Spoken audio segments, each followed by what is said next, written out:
Welcome into the Render Podcast. I'm your host, Cam, and I am here with Kaylee and Brooke. You guys have heard from them multiple times before, but if you're new, welcome in. Hey friends, welcome to the Render Podcast. Now you have to say it. Welcome to the Render Podcast. I tried to change it up a little. Well, today we are talking all things marketing during a busy season, and if you're anything like us, you're heading into a busy season, and so we're excited to talk all the things. Grab a notebook and a pen. If you haven't already, you will want to write some of this down so that you can be prepared for when it gets busy, if it's not yet. Let's go. Let's go. All right, thanks for being here today. Let's hear from Kaylee and Brooke. You may have been listening for a while, so you might just hit the fast forward for a second. But if you are new here and you don't know who Kaylee and Brooke are, Kaylee, why don't you introduce yourself?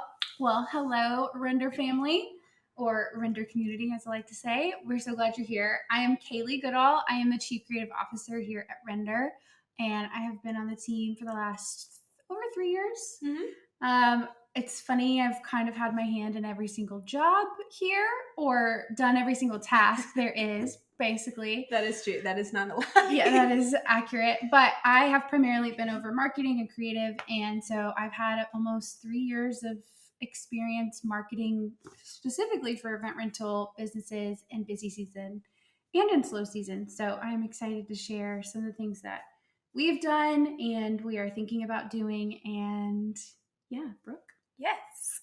My name's Brooke. I'm the content manager here at Render. I've been here, I was just calculating in my head, 5 months. Woo! It feels like that flew by. Yeah, it flew by. So yeah, I have my hand in marketing. Me and Kaylee kind of tag team a lot of marketing stuff. And so that's why we're both here today, is because we feel like we're pretty good at the marketing stuff. And she knows a lot about marketing during the busy season. I've been here when things have been starting to pick up. So be good to hear from both of us. Yeah. Awesome. Yeah. Well, everyone has gone through a slow season in the last year, and you might be in an area or a state or a city that is starting to pick up like we are here in Texas. But if you're not, you're going to want to write some of this down, because if you haven't hit your busy season yet, it's coming. It's coming, and I know that for sure because we've already had a little taste of that already. Mm-hmm. And so you might bookmark this for another day if you are needing to come back to it. Well, and a lot of these things that we're going to talk about are just great marketing tips in general. They can apply to slow seasons, busy seasons. Yeah. They're just good hacks in planning ahead and figuring out what you're going to do and doing things with excellence. So don't skip this episode. Right. So you just talked about planning ahead. That's one of our biggest thing that we try to do here at Render. It's a core value. It is. You are absolutely correct. We talk about our core values every week, and so that's one of our favorite ones. I think you can go to episode probably 4 or 5, and we talked all about that. And so you can kind of hear how we plan ahead in multiple areas of the business, not just marketing. But we do try to plan ahead. That's been a core value for a couple of years now, but I feel like we've always tried to be as close to planning ahead as possible. There's been seasons, of course, where we're kind of last minute on things or feeling like we're trying to catch up. But for the most part, we try to plan ahead instead of just remembering to do it. Part of the reason Kaylee has been so great at that, before I hired Kaylee, I was doing the social media and all of that. And I would think, it's been a couple of days since I've posted on the business Instagram. I should probably post something. Mm-hmm. And then she came in. She's like, no, we're going to have a plan. I'm like, okay, that sounds great. So makes things a lot less stressful whenever you have a plan. Yeah, absolutely. And I think the biggest thing about planning ahead is the biggest reason why we've pushed towards planning ahead in our team is because we have a team and we have multiple people working on marketing or working on different aspects of the company. And so you have to have everyone on the same page in order for everything to work smoothly and to put out your best work. But if, like you said, even if you're a solo entrepreneur or you're running a business by yourself, that's a solo entrepreneur, but basically you're starting out versus being in business for a while. Yeah. Absolutely. At any point of your business, whether you have a large team, a small team, or you're by yourself, planning ahead will do your marketing. Planning ahead will, whether you have a large team, a small team, or you're by yourself, planning ahead will help save you so much time. It will help you put out your best work. Mm-hmm. And it probably would have helped you when you were by yourself to actually stay consistent with what you were doing. Mm-hmm. And so when we talk about planning ahead, we're essentially how we work through that is we plan out our social media a month in advance. I know a lot of people who will say, oh, you got to plan out a month in advance. You got to do 2 weeks in advance. I met someone one time who did a year in advance and would literally schedule out her entire content for a year. Personally, she's a wizard or something. I don't know how she did it. And honestly, I think if you were to ask me my opinion on the level of where you should plan ahead, a year kind of is a little bit inauthentic because you're not staying in pulse with what's happening in the world, or you're not saying what's happening in trends, or you're even take 2020, for example. If she planned out all of 2020 in social media, she would have had to redo that plan come March. And so she would have done all this work for 12 months out of the year. 3 months in would have had to change the next 9 months. And that's a lot of work to have to go back on. And even just things happen in the world that kind of make us pause or make us change direction. And, if we learn anything from 2020, it's pivot. Mm-hmm. That was the word of the year, I feel like. And so if you need to pivot, if you need to do something else, if you need to figure out a way to stay in business, you can't just plan ahead a year. No. Because you do lose touch. Yeah. And you have to have in the back of your head, okay, I'm going to be flexible here. So I'm going to plan ahead. Let's say you're going to stick to a month. I'm going to plan ahead a month in advance. And I'm going to know that, hey, something might happen within this month that I'm going to need to drop in, or you forgot some special event. Like I think one time I forgot a holiday was coming up and was like, oh yeah, like Earth Day. We didn't even realize it was Earth Day. And on the day of, I was like, hey, let's add something about Earth Day. And it was really easy to transition. Our content was already pretty much in line with spring and Earth. And so it was very easy to add in. But going ahead and thinking through, like, I'm probably going to have to change a few things throughout the month, and that's okay. Yeah. Will help save a lot of stress and a lot of ease moving forward. Yeah. Brooke, why don't you talk about how we are planning ahead right now? Like per month? Is that what you mean? Mm-hmm. So what we do personally through our team, which I would recommend this for other companies as well, is we have a monthly marketing meeting. And basically what that is we'll look back on the month prior.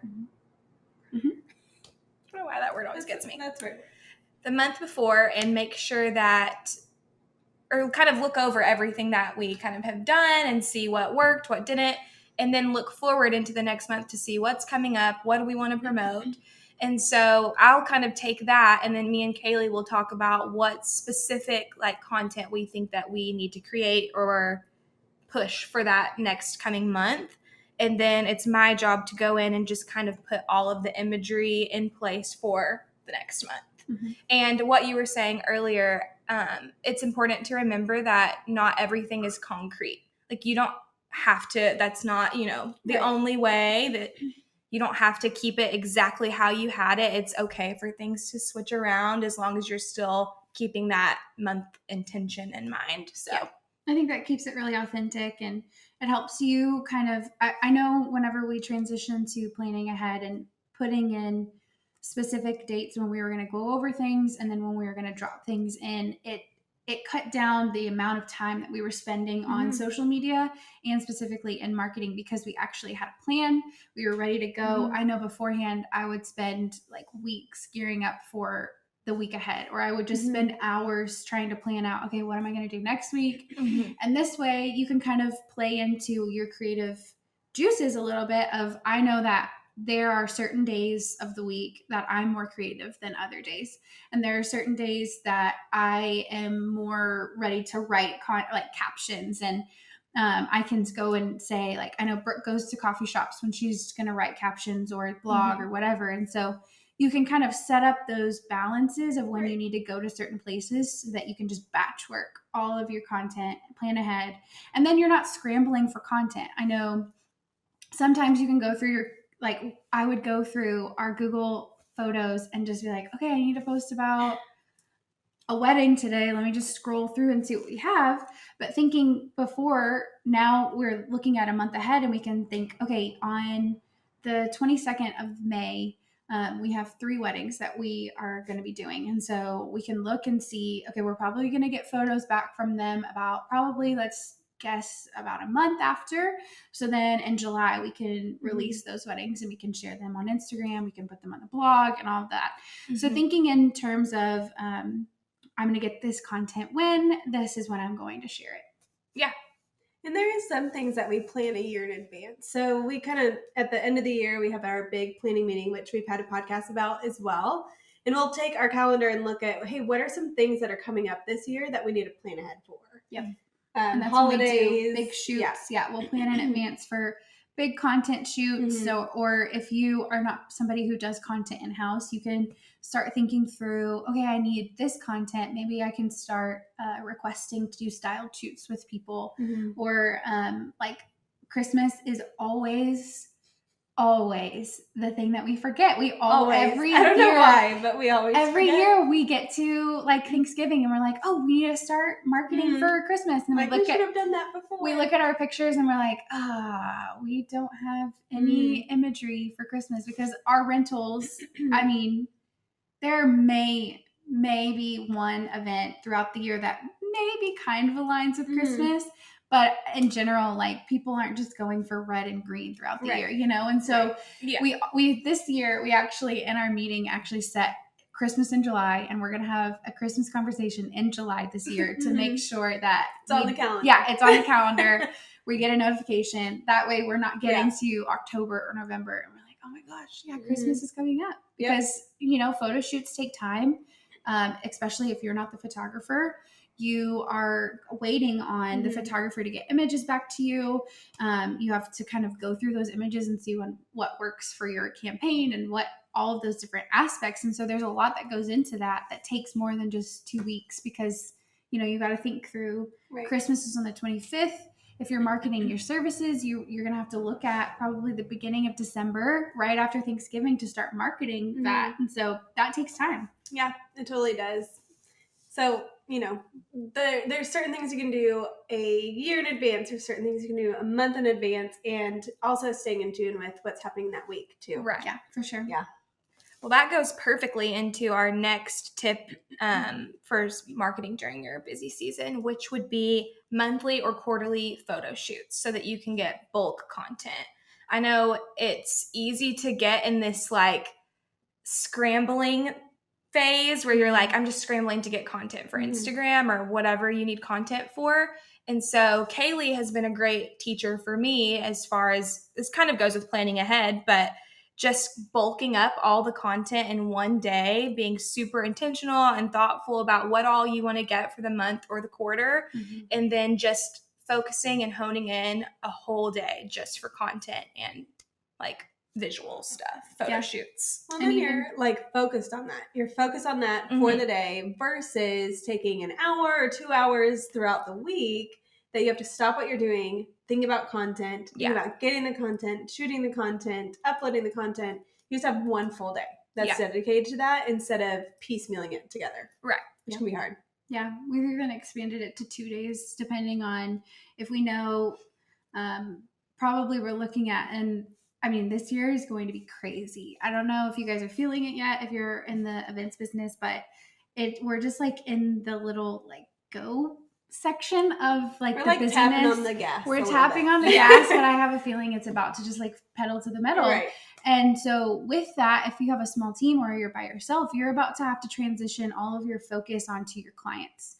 And instead of marketing to your clients, you're going to have to be fostering those client experiences and those relationships. And so planning in advance, if you're a small team, you might have to be looking at maybe doing a shoot 2 days worth of shoots that are for like the first half of the year. So over the summer now, and then the fall, and just nailing it out when this kind of slowness is starting to trickle in, because who knows, in a few months, we may not even have time to dedicate time to doing a whole day in a month for, what you're needing. The hard thing about that is if you plan your shoots and you just do one shoot a year, is you're kind of missing out on those opportunities to get some fresh content and to, really getting to play with your inventory or play with the products that you're selling. Push the envelope a little bit. Yeah, for sure.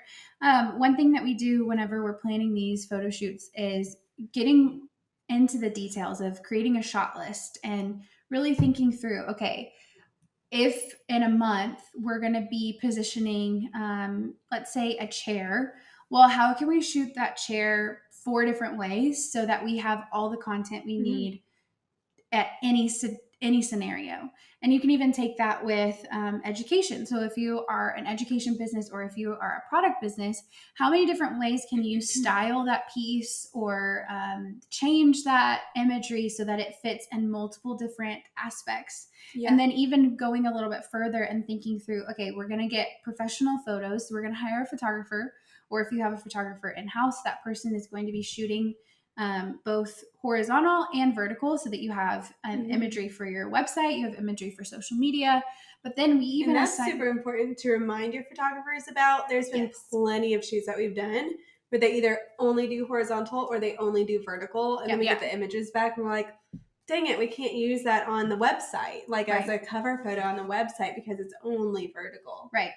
So writing that specification of, hey, I need, or having someone right next to the photographer saying, okay, now I need you to turn it and I need you to take a sideways shot or vertical shot. But then we even assign somebody on our team to have their iPhone out and they're shooting video.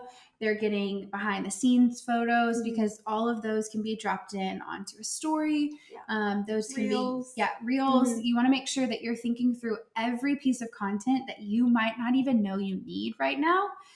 And getting video. I know I've pulled video from like 2018 and reused it for a reel because I happened to take videos from that shoot and they work now. In 2018, I had no idea reels were going to be a thing, but I just would take behind the scenes videos. And so even having that written out on a sheet that you take to your photo shoot will keep in mind, okay, I need to take these photos, or I need to ask the photographer to take this photo, and really thinking through every single process will help you stay on track, and then leave the photo shoot pleased when you get your images back and say, oh, I got everything I needed. There's nothing worse than getting imagery back and thinking, oh, I can't use any of this. I spent all of this time planning this. I spent all this time on site, tweaking it, getting it all ready, and then I can't use this for what I need.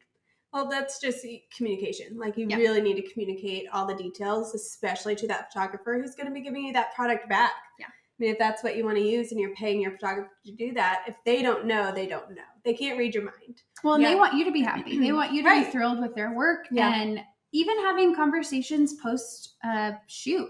Like, let's say your photographer sends you a gallery and they send you a sneak peek. If it's not in line with your coloring, or like for instance, we've had a photo shoot before and some of the images came back and the coloring on the sofa wasn't right. And for us as a rental business, it's very important that the color is right because we are selling that item. And we send people to the website to look at the color and say, this is what the color looks like. And so instead of saying, well, it's a little bit more orangey on the website, in person it's a little bit more of a cooler tone that's hard to communicate, and you don't want to have to communicate that every single time. And it's totally okay for you in a very kind way to approach your photographer and say, hey, I know you've sent me this sneak peek gallery. I love what you've shot, but would you be able to just transition the color just a little bit so it's a little bit closer to what the inventory product actually is? And most are going to be very receptive to that. Yes. I would ask before, like on your shoot day, hey, can you send me a sneak peek gallery just to make sure the edits are correct before you get a full gallery back, because photographers spend hours editing imagery. And so you don't want to just look at the images and get them all back and then they have to go in and re-edit everything. Having them send you some previews will really help that process. That also made me think of just whenever you're choosing a photographer, definitely choose someone that their style of photography aligns with your brand, because some photographers may not be willing to change their style of edits for you specifically. And so that's why you should probably go with someone who's used to shooting inventory or whatever your business may be. If they shot a lot of flowers or something, like really look at their work and make sure that they really align with you. Right. It's going to save you a lot of time later on if you just kind of preemptively look at that. Yeah. Well, and they're the experts then, you know. Yeah. Right. When they know how to shoot certain things, there's a lot of technique that goes into photography. And so, yeah, like Brooke said, it's really important to choose wisely whenever you're paying someone. Right. With another shoot that we did, the lookbook, well, I wasn't here yet, but the lookbook in 2020, right? One that Steph did. Mm-hmm. It's perfect. And I wanted to go back a little bit to when we were talking about bulk content. Not only is it helpful for planning ahead, but it's also helpful whenever you feel like you don't have much to post from. If you have a good quality photo shoot, literally I pull from those images all the time. I know that you do too. And I mean, that was almost a year ago, right? Mm-hmm. Like over a year ago. Yeah. It was February. It's photos from over a year ago that are still such good quality. And I was thinking, like you were saying earlier, Kaylee, about making sure you've thought through all the different like sides of your business. One thing that we've talked about now after having done that photo shoot in 2020 is we wish that we would have incorporated floral into that. And then that photo shoot would have been everything. Like we can use that for education. We can use that for rentals. And then we could also have used it for our floral side of our business. So to what you said earlier, making sure that you think of all aspects of your business, if you have multiple like tiers, to incorporate that in. And even just thinking through, like, if let's say you have a dream board or you have some sort of like idea list. I know Cam secretly has something somewhere. It might just be in her head, but has all these different, it's not a lie. all these different things that we could do next. Of okay, we could add this business, or we could add this service, or we could do all like pulling that out when you go to prepare for the shoot and saying, hey, we don't do this yet, but there's a chance we could. How can we weave that into this photo shoot? Right. And I think this is why it's, I don't know if I've ever talked about this on the podcast before, but investing in a brand shoot, God, will just elevate your content, will elevate your social media, will elevate your everything website. It'll just be the through line for everything, because you can use that on your, obviously you'll use that on your website, but you can drop those little stock photo imagery into your, exactly what you were saying about our lookbook shoot of like, when you don't have content to share, we can just drop that in and it's curated. It is like on brand. It is consistent. And I think it's a little bit better than just going onto a website like Upsplash or I know Hootstock is one that is like really beautiful imagery that's like very curated and it's for the creative industry. And those images are great and you can use those on anything. But having a brand shoot dedicated to your specific coloring, your specific style, using things that you use, having your face and your imagery in there is just going to elevate your brand immensely. Yeah. Totally. I want to come back to the communication because you were just mentioning I have things in my head, which I do all the time. But communication is super important, not only with your photographers, not only with the people who are helping you put those shoots together, but internally also as a team. And Kaylee does this very well. I don't communicate that great. I usually have it in my head. I'm like, I can do it. It's fine. Like, I've done this before. Can we share that story? I mean, sure. You want to share that story? Are you talking about the brand shoot? Yeah. Let's share that story so they have an example. Just put me on the spot now. Well, okay, so I was putting together this brand shoot because I wanted images for myself to use because I'm typically like, I don't know what I should post. Like I have a thought and I want to post it on social media, but I need an image to go with it and I don't have an image, or like I don't want to just take a silly selfie or something. I'm not really big into selfies.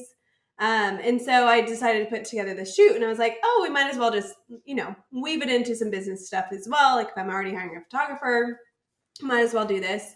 And started doing it. I had a friend of mine help me put some outfits together. And I was like, oh, it's like next week. And I said, Kaylee does shoots. I should probably like weave her in on this conversation. And it's in a week from now. And she was like, oh no. Like, there's so much more we could do out of that. And if you're already hiring a photographer, like we could make it awesome. And yeah. What would you add to that story? Yeah, it just ends up rescheduling. Yeah, we had to reschedule. We rescheduled it. It's funny because when I approach big photo shoots, so I consider like brand photo shoots, lookbook photo shoots, anything that will probably take a full day. I like to have 2 months I would say, 2 months is probably right on line. I like to have 2 months to really think through all the elements. Not a week with vague details. I like to have 2 months so that I can prepare internally our team so that we figure out all the aspects that we need from that shoot, and then loop in, okay, photographer, location, what different styling elements do we do? Like, what do we need to go purchase? What do we need to go source? Like, what do we need to get? And so it's so funny when she brought me this project. I think I called you like while I was shopping at Zara for some outfits. I think I called her and I was like, so I have a shoot next week and I feel like I should bring you in on it. You're like, we're doing it for business too. What photos do you want? And like, what should I get? I'm at Zara right now. I'm like, okay, well, like, tell me more about this. And you sent me like a PDF of like 3 pictures. You had 3 different slides and you were like professional, semi-professional, and then like casual. And so I called you because I was looking at the imagery and I was like, okay, based on the imagery on this middle slide where you want to have it in the office, what do you like about that image? Like, what specifically do you like about this image? Because in order for us to build, you had already booked like a venue too. And I was like, in order for us to build out what you like here, we're going to have like 3 hours to build out that set. Because you were like, I liked how deep it was. I liked all the imagery like on the wall. I liked how because you had just rented out just a plain blank photo space. Photo sure did. Studio. Sure did. And you're like, hey, it's fine. Like, we have rentals. We can bring that in. And I'm like, well, we're also like have 2 events that day that John's already booked on, and my car is it'll fit some things but not a full couch and a desk and all these things. And so we kind of had to like work in reverse with your shoot. And it was just funny. I think I educated you a lot on my process and having conversations of, okay, what specifically about this image do you like? Okay, now we're gonna take that and we're gonna step back and we're going to pull out all these different details and make sure that you're really thrilled with what you get. Because you've done photo shoots in the past where it was just you and it was like 400 images of you, and you can only there wasn't much variety. The photos were great, but at some point just images of headshots of you, you can't just drop in those simultaneously. And so you have to plan out, okay, I need stock photos of books. Like, we had all of your favorite books, like 10 favorite books that Cam loves to read. We had those on set, and we had a coffee mug, and we had all these different iterations. And one, it saved time on shoot day because we weren't having to stop and think, okay, how am I going to build this out? We kind of had already thought through that. We changed venues too. We went from like a blank slate studio, it was really just a studio, to kind of like a furnished house. A furnished home. Yeah, and that will help you save money on photography because you're not having to have the photographer there for a full day. You can just condense it to 4 hours if you plan it correctly, and you're just moving from one set to the next. And you're like, okay, now we need this shot and we need this shot. Because unless you have a very in-depth conversation with your photographer or you have a very skilled photographer who can guide you through that process, you almost have to guide the whole photo shoot day. Because it's your imagery and it's your brand and it's what you want on the other side. The photographer's not really going to do anything with those images other than share them with you, and then maybe share them on their social media or their portfolio. But really, at the end of the day, it's what you're going to do with your imagery. Yeah, it's helpful when you have a team to help you do that. But if you're listening to this or watching this and you don't have a team, even having a good friend of yours that you can clearly communicate, hey, this is what I want out of this shoot. If you can help behind the scenes of just kind of coordinating that around, buy them lunch or pay them a small fee or something to do that. You don't have to have a team for sure to be able to pull off a very successful shoot. That just goes back to communication. And I'm saying that and having to remind myself at the very same time about communication because it's so important. Yeah. I always start with, I start on Pinterest and I'll just go through and I'll just look at imagery and I'll start pulling together a board and I'll start seeing like, okay, I have now probably 5 images of someone sitting with a plant. Obviously, like relaxed, casual plant, that's important. So I know that I need to have like a relaxed outfit. Or now I have 6 images of a podcast mic and a stack of books. I need to bring the podcast mic. I need to bring some books. I have team photos. Okay, so now I need to make sure all of our team is coordinated and outfits are coordinated. Yeah, outfits are coordinated. And so starting to look at what you're drawn to in that board will help you determine what imagery you need or what sourcing items you need to take with you on set. And prepping before that. I mean, if you have a shot list and you have the items that you want, like books or podcast mic or outfits or whatever it is that you're bringing that a day or two beforehand to your office or to a location wherever you're at is super important too, because then on shoot day you're not stressed, because if you're stressed it's going to show in your photos. And sending that shot list to your photographer about a week in advance will be helpful because they'll be prepared. We took our shot list and had I added little check marks with our shot list so that we could check it off of okay, we got it, we're good, we're not having to question. And we brought it on site and we said, okay, literally we just took the shot, check it off. Yeah. Well, I would love to switch gears for a second because I went to the Create and Cultivate content camp and it was great. And a very interesting fact that they shared that shook me, and I know it's going to shake you, is that content creation, because we're talking a lot about content creation, is actually only 20% of, I guess, marketing efforts. The other 80% is actually implementing it. And so that just was kind of a crazy realization for me, because I was like, dang, sometimes as a content manager or in the marketing world, you feel like your job is really, and maybe it's just because that's my favorite part, but is all you're doing is creating content. But I think we should talk a little bit more about just is that sound going to affect editing? So I can go turn off the air conditioning. Probably the intro part whenever it just went in. I'm just going to turn it off and you might just record that. Okay. Just in case. Dang, I don't remember what I said. You're talking about I just don't remember how I said it. Yeah, too. Oh yeah. Okay. Should we wait for it to shut off? Yes. Okay. Because it usually makes a little sound. We'll shut off in a second, I'm sure. Maybe.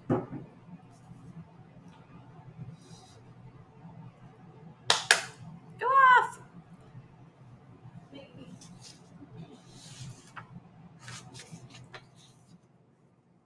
There you go. Okay. So, should I start back at switch gears? Yeah, sure. Okay.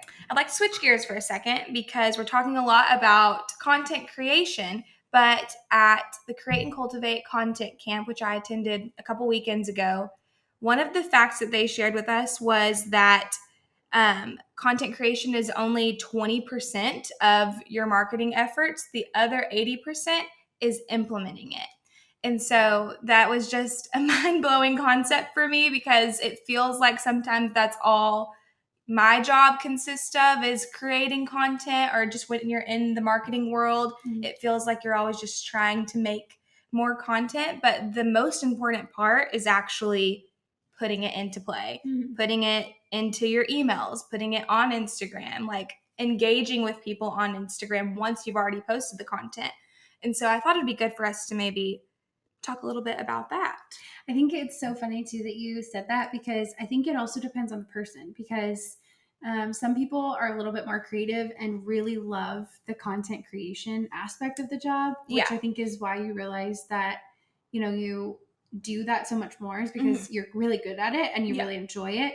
But there are also people who are more of the analytical and are more of I don't necessarily want to make the content. I don't want to touch the content creation part. I just want to watch it I want to put it out there in the world, and I want to watch the engagement, and I want to really look into the analytics. And I think we definitely should talk about this, because that's, for me, that is, I am lean more towards the content creation and getting that beautiful content, but then implementing it is probably not my favorite thing to do. Yeah. But I have done it for almost over 3 years now for this company specifically. I've done it for a lot of other companies before, but yeah, you really have to, I think we're going to keep talking about planning ahead, but I think this is why planning ahead is so crucial, because if you're like me, you can get stuck into I'm just going to create content. I'm just going to create content. And you have all this content, but you're like, I haven't shared this with anyone, or I haven't seen if this content is even generating new leads or actually fulfilling what we thought the content was going to do. And so I think I'm so glad that you said planning like one shoot, for a month and doing like one day, because that really takes what you've done and then pulling it into your marketing meeting and then dropping it into the socials. And I think one thing that we didn't mention when we talked about our monthly meeting is the monthly meeting purpose of that is to go through all of our analytics of the last month, right? And to look through every single channel and see, okay, what was the post that performed the best? Okay, why did that perform the best? Was it because it was video? Was it because it was, a specific service? What did we word? How did we word that? Like really breaking up. Who is in the photo? Yes. Is there even people in the photo? Yeah, absolutely. Like really taking apart each of the best content and seeing what was working there, what wasn't working there, and then seeing who engaged with it, how much they engaged with it. Is our target market still who we thought our target market was when we did that at the beginning of the year? And really aligning with our implementation. Let me take that month over month, not just the last month. So we will go back to January when we're talking about April and just see, hey, what was trending then? What's trending the next month in the next month? So that we can see, is there a pattern that's happening here? Do we need to produce more of this content, or is it going to be random every month? We don't know. Yeah. And then same thing with our following and our engagement. We want to see what's going up and what's going down and why. Like January, we launched Rental Biz Academy and we had a huge influx of followers. Yeah. Whereas our follower count was a little bit down in February. But we could see, hey, we did launch a course.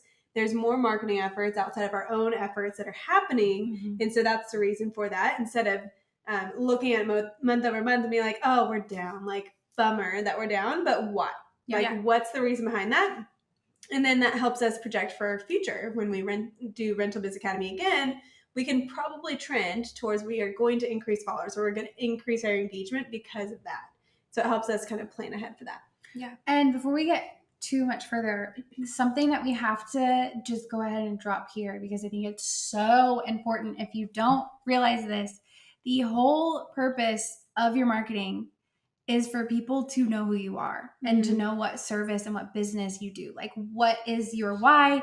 What do you do? And so if you do not have a website and all of your social media and all of your marketing efforts aren't gearing back to your website, and on your website it isn't clear what your service is, what problem you're going to solve for your client, then you're wasting your time. If you're just building up your Instagram and that's the only way that you're gaining leads, that's the only way people can connect with you, unless you're an influencer. I'm not an influencer, so I don't really know that strategy. But if you are a business and you sell product or a service, you need to have a website. You have to have a website, because you have to have a place that people can go when a platform dies. I know you listened to a topic when it was like the whole topic was about like what happens when Instagram dies. Yeah. And a lot of people don't think about that. They just put all of their eggs in one basket and they spend all of this time. And there have been days, even when I was working here, where Instagram just stopped and we had put a lot of eggs in our basket. We had a website, but we had all of our information pretty much on Instagram. And when it went down for a day, we were like, oh my gosh, what's going to happen? How do we communicate with all these people? What are we going to do? Fortunately for us, we were fine because we had a website. We were emailing clients. And so if you don't have a website right now, go make one. I think that's the number one thing that I coach our students on is if you don't have a website, go get one. There's been plenty of I have one of our students living in Vancouver, BC. Hey, Jennifer, if you're listening to this, she does not have a website. She's been in business for 6 or 7 years, and she's done all of her business on Instagram and Facebook, and it's been incredible for her. But I've been encouraging her, and Jen, this is your encouragement again. Go get a website. Nudge, nudge. Nudge, nudge. Because she might be getting so much business on Instagram and Facebook right now, but what could happen if she had a website? Like what additional could happen when she has a blog that's pointing towards that, and she has SEO working towards that, and she has all these other things that a website can show that Instagram and Facebook cannot. Well, and on that note, if you are in the process of developing a website, start writing down questions that you get asked most frequently from your clients. So like maybe you get pricing questions all the time. Consider putting your pricing online. Maybe you're getting questions about what is installation and retrieval or damage waiver and pickup. What does that actually entail? Put an FAQ section on your website. Answer those questions before you even get asked those questions.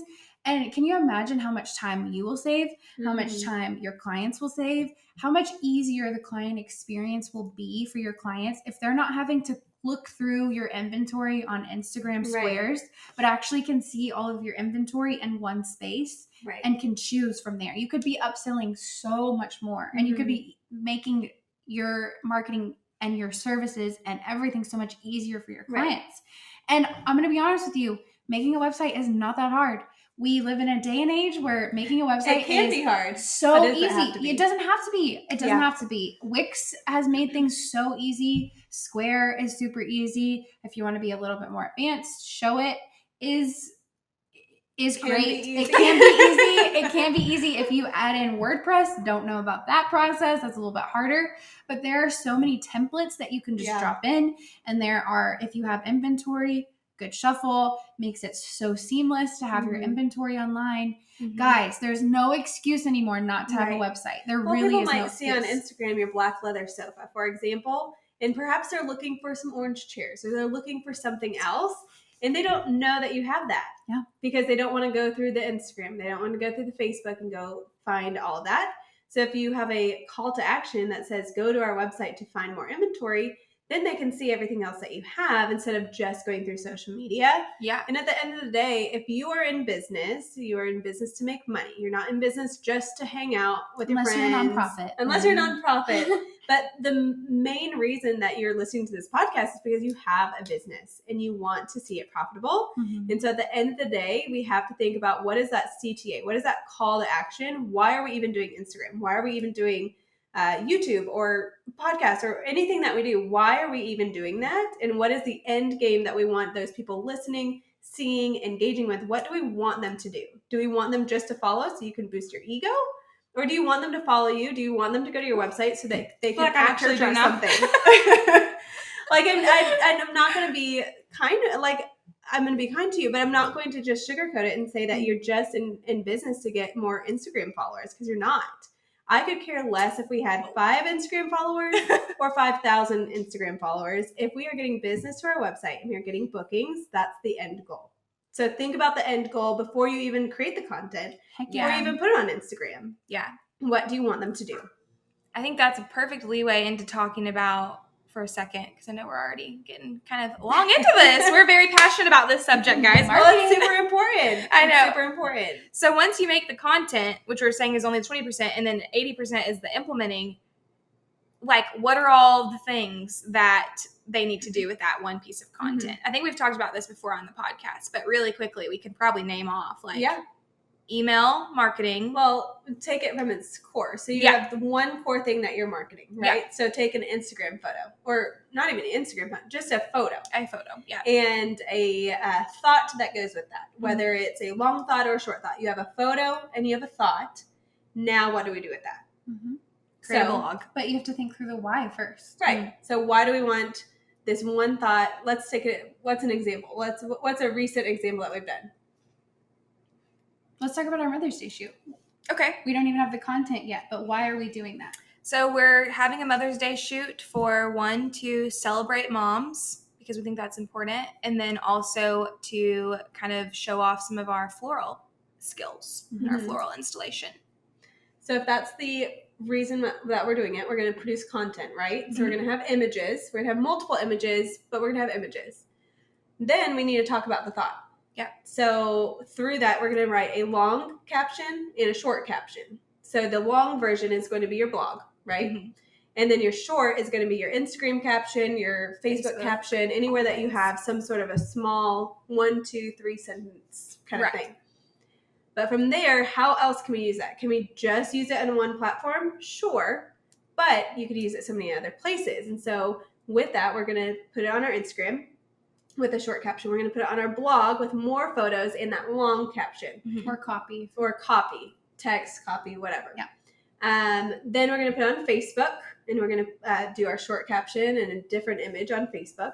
We're going to put it on Pinterest so that we can show mothers and their children. You're probably going to put about 5 to 10 images on Pinterest just to see what imagery aligns. The beautiful thing about Pinterest is you can put as much on there. Right.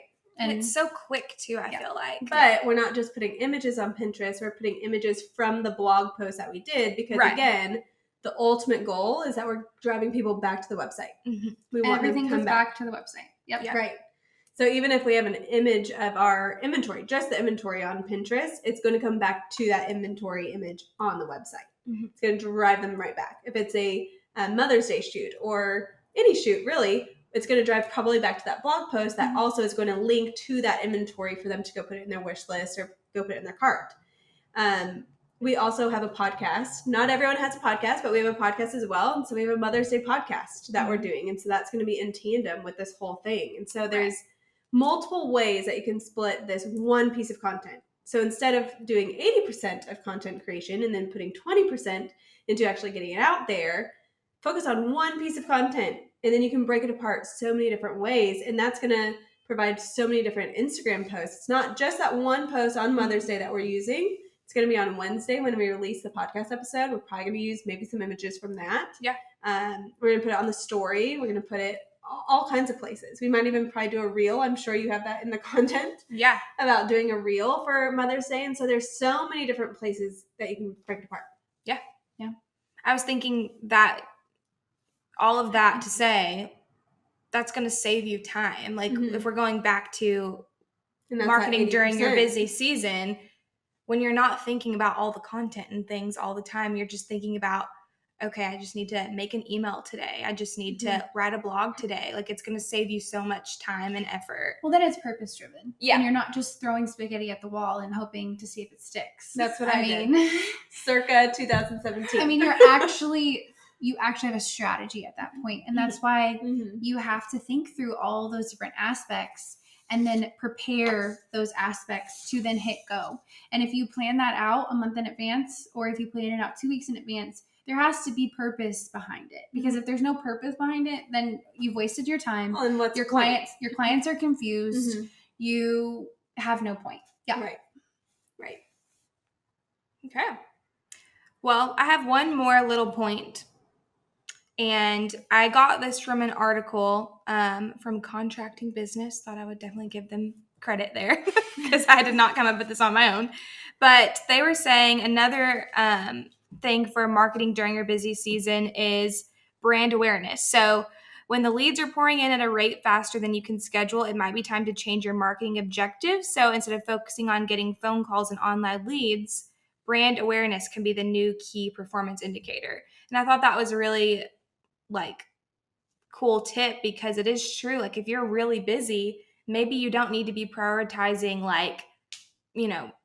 trying to sell your inventory or whatever on Instagram. Like maybe take that time to educate if you're getting a lot of people on your Instagram, for example, take that time to educate them on your business and who you are and all your offerings and things rather than, just trying to get sales through the door. Yeah. And I think that's one thing that we've tried to keep in mind consistently is having this balance of brand awareness, but also dropping in sales. You want to give value. I mean, Brendan Burchard talks about this all the time is you're constantly providing value and then you sell them. And so we are trying. He calls it the OVO. The OVO. Yes. You want to get them in the door. That's your opt-in. You want to give them value. But really, if you take value. So you want to keep giving them value. You want to get them on your email list, give them more value. You want to get them on the phone, give them more value. You want to give them a contract, give them more value, and then you ask for the sale. Yeah. And so trying to find this balance, and this is where your company or your business becomes a brand.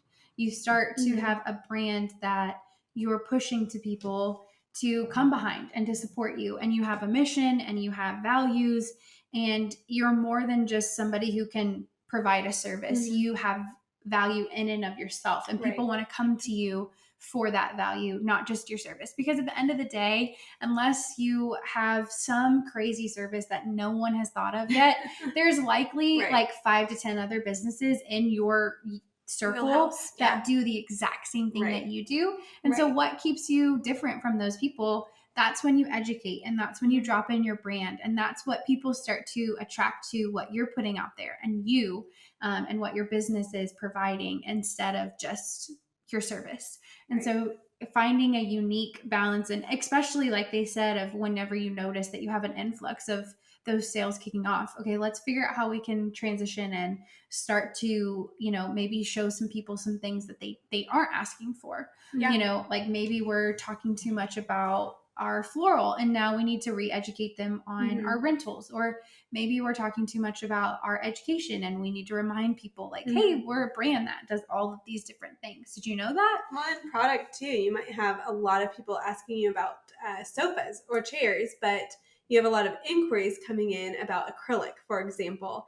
And so it might be time to start talking about what is trending and what you need to remind them about. Yeah.